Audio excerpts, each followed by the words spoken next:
Entonces, vamos a ver la siguiente técnica, que se llama Program Evaluation and Review Technique, o sea, PERT. Es la que siempre le decimos PERT, ¿listo? ¿Cuál es la historia de PERT? Hace años, más o menos en la década de 1950, realmente los organismos o las empresas que más experiencia tenían en proyectos, perdón, eran las que estaban relacionados con todo el aparato militar de Estados Unidos. Perdón. Y ellos venían haciendo proyectos desde casi 100 años atrás, casi como después de la guerra civil, digan ustedes, década de 1870 por allá, llevaban haciendo proyectos. Entonces empezaron, tengo mucha tos, perdón, empezaron a observar varias cosas. Uno, que muy rara vez un proyecto se terminaba a tiempo y en el costo que estaba en la planeación, que era una cosa muy rara. Dos, que se presentaban muchos imprevistos, entonces que hacían una planeación y tal y difícilmente la podían cumplir.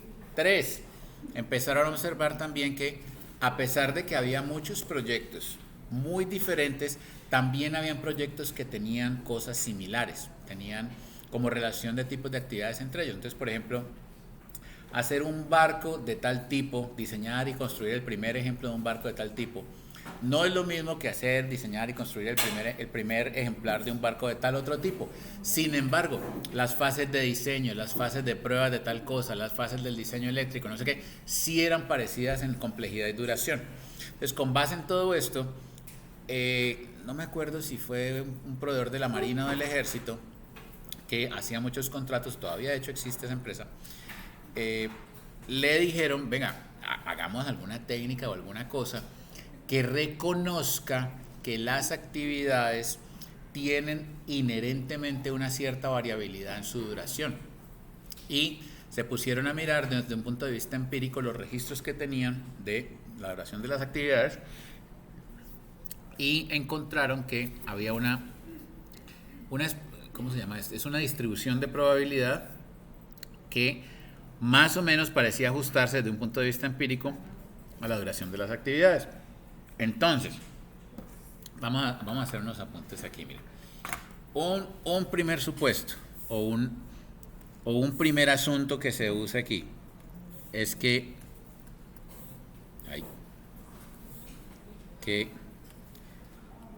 la duración de cada actividad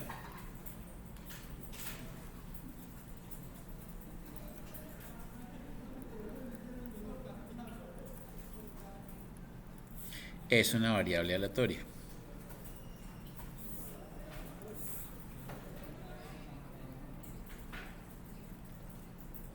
El hecho de que sea una variable aleatoria quiere decir que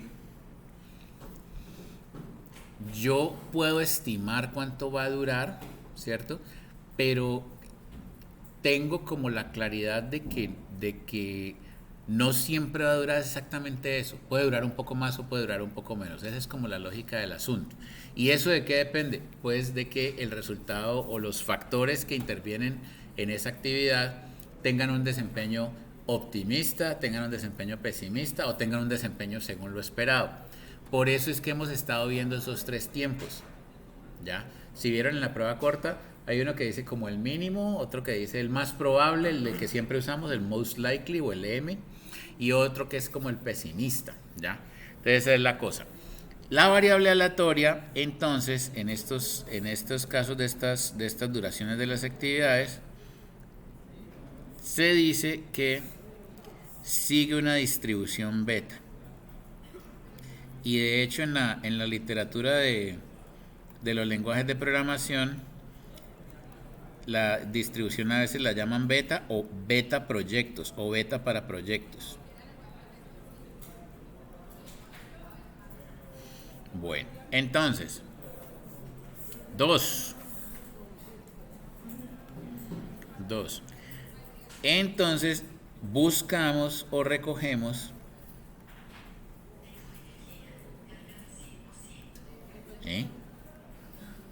recogemos 3 estimados de tiempo para cada actividad.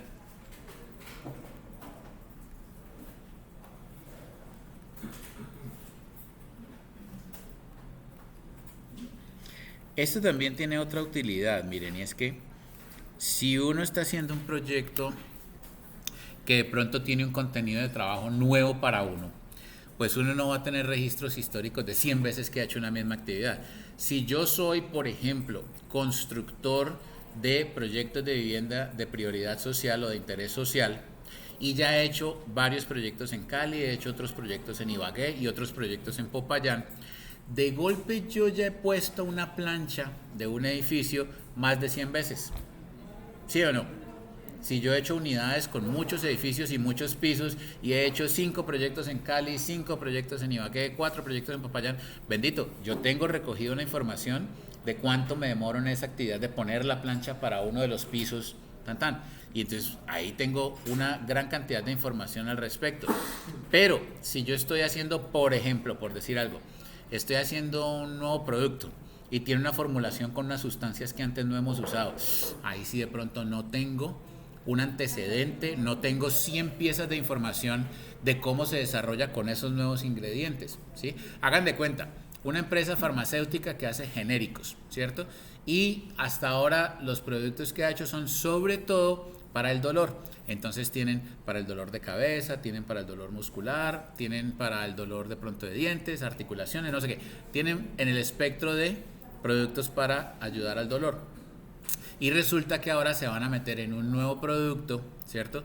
Que tiene que ver más con control del nivel de colesterol en la sangre, que es otro tipo de química, ¿sí? Y no han hecho los desarrollos, ni han hecho las pruebas piloto, pruebas de estabilidad, pruebas de inocuidad, pruebas del funcionamiento de la matriz, del recubrimiento, ¿sí? De los empaques, de todo pues lo que implica el desarrollo del nuevo producto. Entonces yo no tengo un montón de datos históricos, pero yo ¿qué es lo que sí tengo? Tengo químicos, farmacéuticos e ingenieros de producción con experiencia en el asunto, ¿ya? Entonces, ¿yo qué hago? Otra cosa que para lo que me sirve este método, que yo salgo y recojo con ellos la información de esos 3 estimados de tiempo. Y lo recojo de muchas personas y hago un procesamiento estadístico o hago unos promedios y de ahí ya saco los tiempos que creemos que va a durar esa nueva actividad de formulación para el nuevo producto que nunca hemos hecho antes.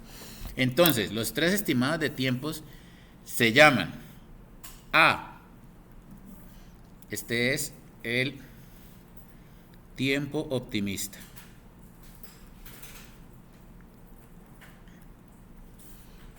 El segundo es la M. Y este es el que creemos que es el tiempo más probable. O duración más probable.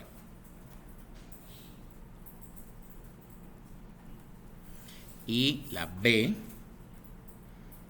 que es el tiempo pesimista.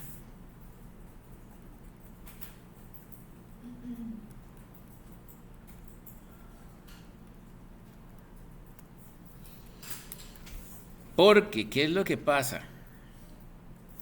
Que el comportamiento de esa variable aleatoria, siguiendo la distribución beta proyectos, se basa en esos 3 valores. Por eso en los ejercicios siempre nos dan las 3 columnitas de los 3 valores, para que hagamos las siguientes cosas. 3.3 aquí.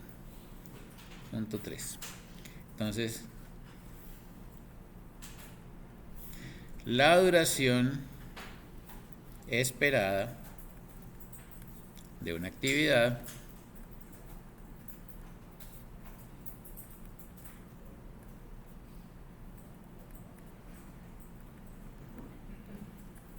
según la distribución beta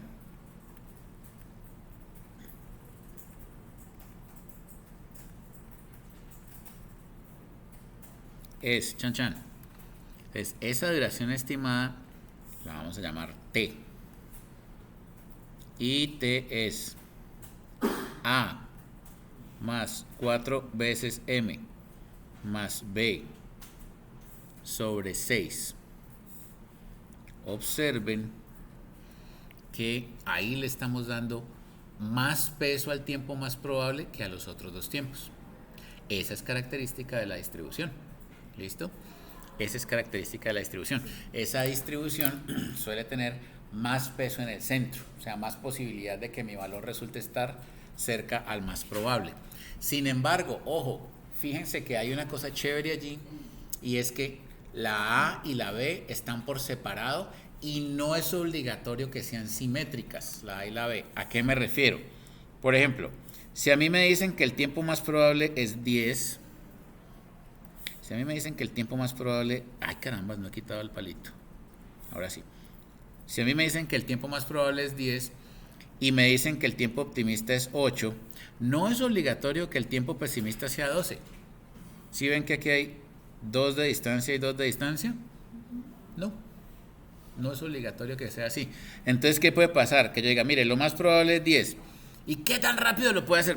Yéndonos 10, 8. Y el tiempo pesimista, no, si nos va mal esto es 25. ¿Sí lo ven? Entonces, ¿qué pasa?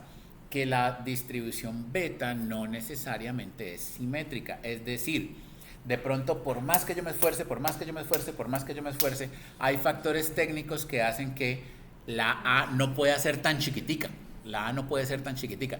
Pero si nos pasan un montón de contratiempos, la B sí puede ser, ¡puf!, larguísima por allá. ¿Sí me explico?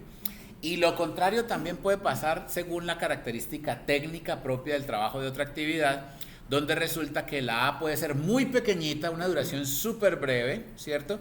Pero la B puede ser solamente un poquito más grande que la más probable. Es decir, lo más probable es que esa actividad se demore casi tirando pues a lo más posible, casi siempre, ¿ya? O sea que puede ser una distribución donde una de las dos colas sea mucho más larga que la otra. No pasa nada, ¿ya? Yo de hecho hice algún ejercicio alguna vez tratando de modelar la incertidumbre en una cadena de abastecimiento, y yo puse que el potencial de ganar más plata de lo estimado era pequeño, pero el potencial de perder mucha plata era muy grande. Entonces era bien asimétrico el asunto, pero eso reflejaba un negocio en particular que estábamos estudiando, un tipo de distribución de alimentos. Entonces, ¿sí me explico? Entonces, bueno, ¿qué pasa? Que este A, M y B los obtenemos bien sea de registros históricos que tenemos porque tenemos mucha información sobre ese tipo de actividad, o de expertos, de gente que conoce el asunto, conoce ese trabajo, conoce ese tipo de actividades y nos puede decir mejor que otras personas cuánto va a durar esa A, cuánto va a durar esa M, cuánto va a durar esa B. Luego,